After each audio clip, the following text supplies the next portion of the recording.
তো যাক আবার ছেড়ে দিয়ে যাই। প্লাস এটা একটা পার্ক টাইপের আছে, অনেকটা সুন্দর আছে, যার জন্য এখানে দূর দূর থেকে লোক আসে।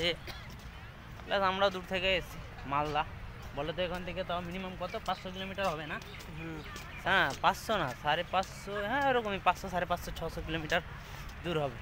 যে আমরা অত দূর থেকে এসেছি শুধু এই মিউজিয়ামটার জন্যে সেটাও বললে হবে না, যেহেতু আরও 2-1 জায়গায় যাওয়ার ছিল। ফার্স্ট তো হাওড়া ব্রিজ গেছিলাম, আর দ্বিতীয় নম্বর ভিক্টোরিয়া, আর তৃতীয় নম্বরে তো এখনও যায়নি। সেটা যাওয়ার কথা ছিল হচ্ছে কোথায় জানো একটা,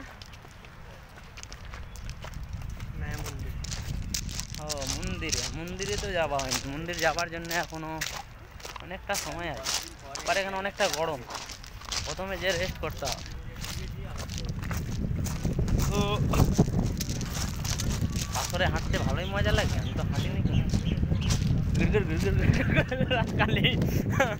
কালি ধরা। ঠিক আছে, ছোট ছোট গোল গোল পাথর আছে, একটা পাথর দেখিয়ে দিলে হয়ে যায়। এই দেখো এগুলো পাথর আছে গোটা রাস্তাতে একদম বিশাল, আর হাঁটতে ভালোই মজা লাগে। আমি তো এগুলো পাথরের মধ্যে দৌড়াই। বাকি তোমরাও আসো ভিক্টোরিয়া ঘুরতে, যেহেতু আমরা এখানে অনেকটা এনজয় করলাম, তাও আমাদের মতো এনজয় তোমরাও করবা।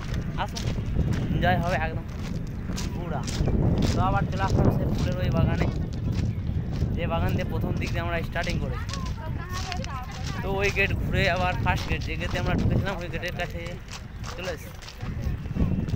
এবার উপরে যাওয়া, যেহেতু এত সুন্দর সুন্দর ফুলগুলোকে ছেড়েও তো যাওয়ার ইচ্ছা না। এত বড় বড় যদি মাল্লায় ফুল থাকতো তাহলে তো অনেকজনে কিন্তু ভেঙে নিত, আগেই ভেঙে দিত। এতদিন কিন্তু এত বড় মিনিমাম এক একটা ফুল এত বড় তো সাইজ হবে, হবে এত বড়। প্লাস গোলাপগুলো দেখে এত বড় বড় গোলাপ, আমাদের মালদায় থাকলে গেলে এতক্ষণে ভেঙে চুড়ে পুকুরি গরু ভোঁস খেয়ে শেষ পুরা। ও আমাদের রাস্তা এটা দিয়ে না। তো যাই হোক, আমরা তাহলে ভিক্টোরিয়া পুরা হয়ে গেছে, আর আমরা আবার গেট না, আমি এখন হাওড়া যাব না, এখন যাব যেন নাম কি বাংলা ঘর, বিশ্ব বাংলা কি যেন ওটা গেট, ও বিশ্ব বাংলা গেট। হ্যাঁ আমরা এখন যাবো তাহলে বিশ্ব বাংলা গেট, যদি টাইম থাকে তো। টাইম নাই তো কোনো কথাই নেই। বিশ্ব বাংলা গেট যাওয়ার জন্য দেরি হয় না, অবশ্য 2টা বাজে। আমরা আবার একদিনে ব্যাক যাবো, মেন কথা হবে যেটা যে হতো আমরা এখান থেকে স্টার্টিং করেছিলাম সেই জায়গাতে আবার ঘুরে চলে আসি। পুরা মুখ শুকিয়ে গেছে। জল আছে এখানে, পাশে অনেক জল আছে, স্নান করবি? কোল্ড ড্রিঙ্কসটা তো ব্যাগে রাখা আছে না? ও ওয়াও, ইংরেজ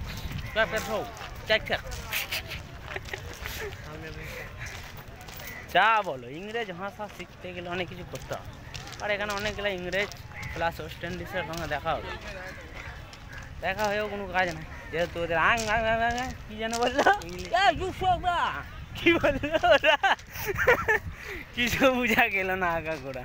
ঠিক আছে, ওরা কোনো আগা গোড়াই নাই ওদের কথা, কিছু বুঝলাম না। তাও ক্যামেরা তোরা বলছে হাই। তো আমরা গেটের কাছাকাছি, তো পিছনের ভিউটা একদম এটা লাস্ট ভিউ, যেহেতু আবার কবে আসবে কোনো ঠিক নাই, তার জন্য দেখিয়ে দিলাম। আর আমি কিন্তু ভিউ দেখতে পাচ্ছি না, রোদ আছে, অনেক রোদ, ওই যে ওখানে আছে। হ্যাঁ, তো 1-2টা ইংরেজের সঙ্গে দেখা করতে হতো, হ্যান্ডশেক করতাম, বলতাম how are you, what is this, आप इतना गोरे कैसे हो, নাকি এরকমই কিছু বলতাম। पर একটা সেলিব্রিটি পেলাম না রে। হ্যাঁ ইংরেজ পেয়ে গেছি, সেলিব্রিটি পায় না পায়, ইংরেজ পেয়ে গেছি আমি। চল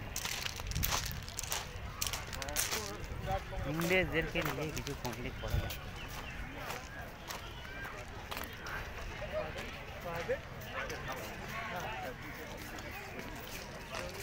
তো আমরা যার কথা বলছিলাম তারা এরাই, একদম পুরা বিখ্যাত।